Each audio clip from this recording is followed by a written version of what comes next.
से मिला हूँ। कल माननीय मुख्यमंत्री जी नायब सिंह सैनी जी ने मुझे जिम्मेवारी दी थी कि परिवार के बीच में जाकर परिवार की सारी स्थिति और उनकी अभी तक प्रशासन के द्वारा की गई कार्रवाई की संतुष्टि, दो विषयों को लेकर आया था मैं। यहाँ के एसएचओ के खिलाफ इनमें बड़ा रोष है लोगों में और उसका व्यवहार भी कोई अच्छा नहीं था इस परिवार के प्रति। उसको अभी मैंने एसपी साहब को कहा कि तुरंत लाइन हाजिर करके उसके डिपार्टमेंटल खोल लें। ऐसा अधिकारी जहाँ संवेदनाओं की ज़रूरत है, जहाँ परिवार को सांत्वना की ज़रूरत है, वो उन पर पुलिस तरीके से बात कर रहा है वो उनसे। दूसरी बात, परिवार ने ये भी मेरे सामने मांग पत्र दिया अभी कि हमारी पूरी मैनेजमेंट के खिलाफ हम मुकदमा होना चाहिए, क्योंकि सभी की जानकारी में ये विषय था, चाहे प्रिंसिपल है, चाहे उसके स्कूल के मैनेजमेंट के लोग हैं, चाहे उसके संचालक हैं। पहले तो इन लोगों ने प्रचार प्रसार किया कि हम बेटियों को फ्री शिक्षा देंगे, इस क्षेत्र के अंदर समाज सेवी की अपनी छवि बनाई, और जब समाज सेवी की छवि बन गई तो फिर उन लोगों ने इस नाम पर चुनाव भी लड़ा, और चुनाव लड़कर जब वो विधायक हो गए तो फिर वो अपने उस पर आ गए कि फीस दो हमें, एफिडेविट ले रही हैं, किससे कुछ ले रही हैं। उस बेटी ने राजवीर फरटिया जी से बात भी की कि मुझे पेपर नहीं दिया जाने रहा, उसकी किस अंडरस्टैंडिंग क्या हुई है उन लोगों की, क्या नहीं, उन्होंने मैनेजमेंट से क्या बात की क्या नहीं की, अगले पेपर में उसको बिठाया गया। परंतु मानसिक तौर पर उस बेटी को बार बार जिस प्रकार की जानकारी मुझे मिली है, उस राहुल नाम के लड़के के साथ शारीरिक संबंध बनाने के लिए उसको मजबूर किया जा रहा था। उसकी बहन भी इसमें इन्वॉल्व थी, स्कूल की प्रिंसिपल भी, कॉलेज की प्रिंसिपल भी इसमें इन्वॉल्व बताई जा रही है।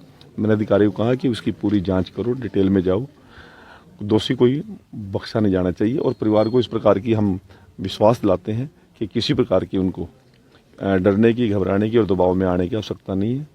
अब मैं इस परिवार से व्यक्तिगत मिला हूँ, मुख्यमंत्री से मिलकर इस परिवार की आर्थिक मदद कराने की भी मैं बात करूंगा, और उनको मैं विश्वास दे के जा रहा हूँ कि पूरी सुरक्षा भी देंगे और न्याय भी देंगे। सर, पूरा राजनीतिक सरगर्मियाँ इस पर है। विपक्ष जो आरोप लगा रहा है कि बीजेपी सरकार जो बेटी बचाओ बेटी पढ़ाओ का नारा पीएम ने दिया, उसी प्रदेश में फीस को लेकर एक दलित बेटी को आत्महत्या करनी पड़ती है।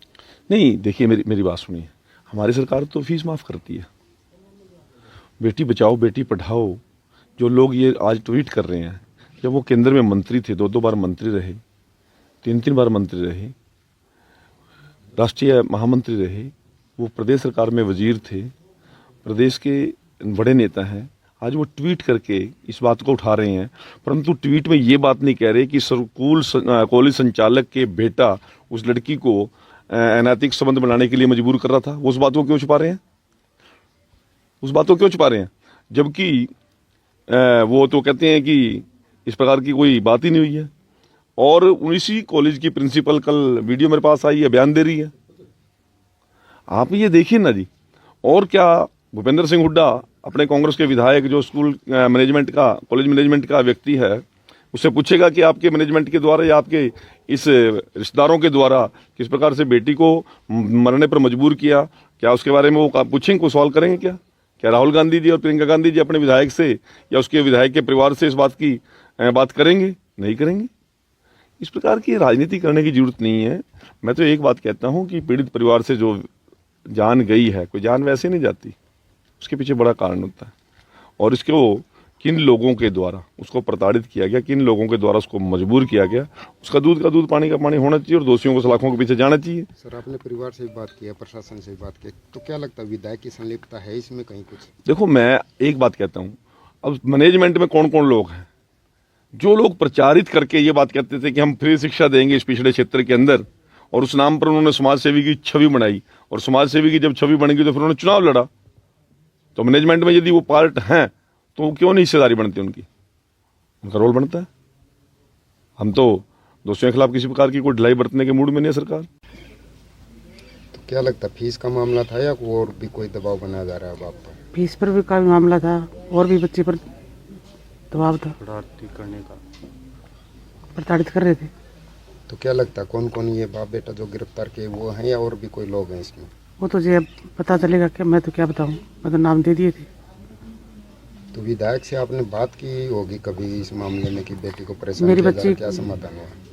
5 तारीख को मेरी बच्ची को स्कूल से निकाला गया था पेपर से। मेरी बच्ची 10:30 बजे मेरे घर पे आ ली थी। बच्चे ने कॉलेज में रहते हुए फ़ोन किया था, मेरे को पेपर नहीं देने दे रही, उसका कोई जवाब नहीं आया। क्या बोला वो क्या नहीं बोला। बच्ची ने बोला, मैंने शाम को घर पे आके फ़ोन किया तो फ़ोन काट दिया फिर। तो अब बेटी के जाने के बाद, सुसाइड करने के बाद विधायक आए हैं, उनकी तरफ से कोई सांत्वना आई है? कोई नहीं आई, कोई नहीं आई है। एक बार आए थे वो, एक बार आए थे, अपने सांत्वना वगैरह कुछ नहीं। गांव के हिसाब से जो